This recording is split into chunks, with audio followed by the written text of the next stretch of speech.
आता उद्या प्रश्न उभा राहील, एवढा खर्च यांनी उपलब्ध केला कसा? हे पैसे यांनी आणले कुठून?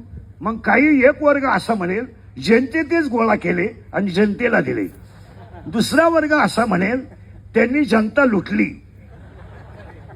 तिसरा वर्ग असा म्हणेल त्याला सगळ्यांचं समर्पक उत्तर आहे, माझ्यावर प्रेम करणारी जेवढी भक्त मंडळी आहे त्या भक्त मंडळीने 90% लग्नाचा खर्च स्वतः केलेला आहे. स्वदेश प्रॉपर्टी असेल, कातोरे साहेब असतील, आमचे सगळे मित्रपरिवार असेल, तुम्ही बँडवाल्याला विचारा, मंडपावाल्याला विचारा, आचार्याला विचारा, आतापर्यंत माझ्याशी 26 वर्षात एकाही बँडवाल्याने आचार्याने व्यवहार केला नाही.